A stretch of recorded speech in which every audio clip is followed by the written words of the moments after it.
The Juice WRLD documentary, Into the Abyss. As far as a true documentary, like in the traditional sense, it's missing a lot. It's more or less following him on tour, seeing this demise into the abyss. And it didn't even feel like a full-on documentary because I honestly wanted to learn more about him. The documentary starts with him just freestyling. It's like a finished product. I think that's part of where it lacks the story. Like there's no arc of him. You only see the down part. I would like to have seen more of the development of him as an artist. Its own way, it had a kind of like directness and reality to it. On this episode of Hip Hop Movie Club, we tell you why this documentary was a flawed but deeply poignant cautionary tale. We get a grasp of just how big a star Juice WRLD was and how he was the inspirational voice who helped a generation, but tragically couldn't help himself. Documentary follows the late Juice WRLD on tour, mostly from September to November 2019, leading up to his untimely death in December. The whole thing just will serve as like a powerful warning about the consequences of untreated mental health issues and substance dependency. I even questioned some of the motives behind putting this out. Like, was it fan service? Was it a money grab? Like I was watching an almost 2-hour Say No to Drugs ad, and it's tragic. You could see it coming. You know, he was popping these Percocet pills like it was like they were like M&Ms. He was just popping them like 40 a day at sometimes. Yeah, that's the thing for this film. It shows how the people around him enabled his addiction to keep the machine going, and they failed to help him, even though there were hints of it. Ali Lottie wanted him not to drink so much lean. The average person would need like 1 ounce to get a nice feeling out of it, and he's doing like 4 ounces of it. I read afterwards that his mom wanted to get him into professional help, and it was supposed to be booked, but it was too late. It's a shame to see his flame go out at such a young age, because he did have talent. The clips of him freestyling, everybody was talking about how he would go in to the studio and just off the top of his head do a song and do like multiple takes of it and say, you guys pick the best one. And he would do that for every track that he was doing. And that kind of work ethic, man, that is to be commended. Every generation seems to have a voice. For me, it was Kurt Cobain, but this current generation, it was Juice WRLD, billions of streams worth. You need music at that time of your life to get you through. What I was impressed by, though, was the amount of people in the crowds when he would perform. 75,000 people at a show. He's doing these kinds of numbers. Yeah. It's sometimes hard to get a sense of the scale, but he was huge. Yeah. Billions of streams? That's like Taylor Swift numbers. Yeah. His numbers were definitely competing with the big names, the big heavyweights. He was competing with them. One of the most impressive things, it was almost like an accidental superstar. He did not have the machine behind him, like the marketing machine that a lot of other artists have. It's a tragedy. His artistic expression got him through life, but it didn't preserve it. Right. You need more than just that. Man can't live on art alone. I mean, there's been other instances of this where you see the reflections within the music. It's almost like a plea for help, where he's constantly talking about his substance abuse and needing this to get by. And one of the big examples that comes to my mind is Chester Bennington from Linkin Park. I try so hard, I get so far, but in the end, nothing really matters. Talking about pain a lot, loneliness. So many songs are like a plea for help. And that's his artistic expression. And unfortunately, his depression led to a suicide. And it's just a shame. I think the most recent one for me was Amy Winehouse. Yeah, the song tried to make me go to rehab, but I said, no.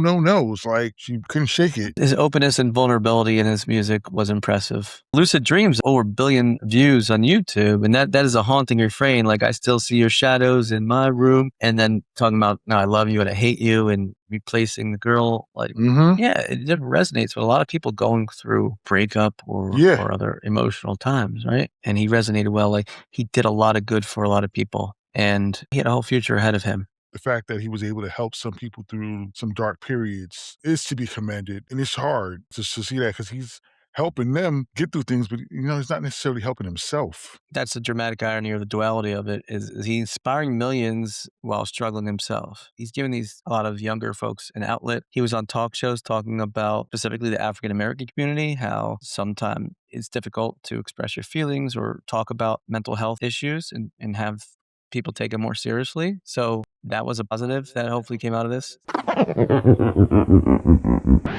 Boogie, for Juice WRLD, Into the Abyss, would you bring this funky flick back or leave it in the vault? This is a tough one because personally, I would want to leave it in the vault.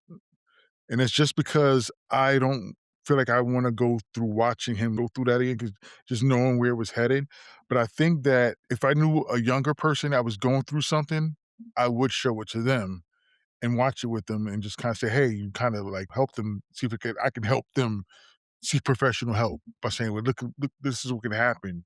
But for me personally, I don't think I'd want to just watch it again unless I had to help Yeah. someone. So I'm going to leave it in a Yeah. vault, but I won't fully lock it. I'll leave it there just in case. Yeah. Dino, right? For Juice WRLD Into the Abyss, bring that funky flick back or leave it in the vault? I will bring this funky flick back, but it really was a flawed film. It wasn't a satisfying documentary, besides all of the slow motion dying, but it does serve as a good cautionary tale. And so in that, it has its utility. So I'll bring this funky flick back. But yeah, I agree with Boogie. I don't know if I'd watch this again myself. It's rough. Yeah, bring Funky Flick back with an asterisk. I know. Yeah. Like, I was like, oh, could you just please like stabilize this camera, please?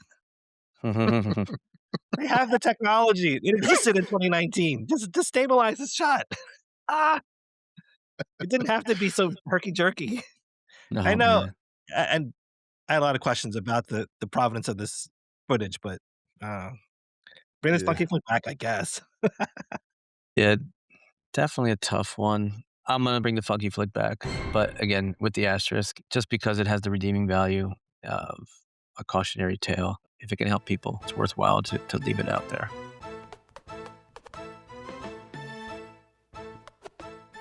Thank you for tuning in to Hip Hop Movie Club, the show for serious hip hop fans who want to deepen their cultural knowledge. I'm Dino Wright, filmmaker, designer, longtime hip hop fan. I recommend Toby Lou, a Chicago rapper who also attended Homewood Flossmoor High School, like Juice WRLD. Especially if you're a fan of Adventure Time, check out the video for Buff Baby. I'm JB, 80s and 90s nostalgia junkie, longtime hip hop fan. And while I wasn't too familiar with Juice WRLD's catalog, I've acquired a taste for some emo rap, especially the stylings of Kid Cudi. Introduced to me by my son, in fact, Kid Cudi was his first concert a few years back, which I took him to, along with some friends. I really enjoyed it and I've become a fan. Nice. I like some Kid Cudi though. Yeah. And I'm Boogie, a DJ, longtime hip hop fan. And like my shirt says, it was all a dream. Y'all know the rest. If you need free crisis counseling, you can text LF999 to 741-741 to reach the crisis text line, or go to livefree999.org for more resources. And remember, don't hate, intermediate. Help others out that may need it. Do that.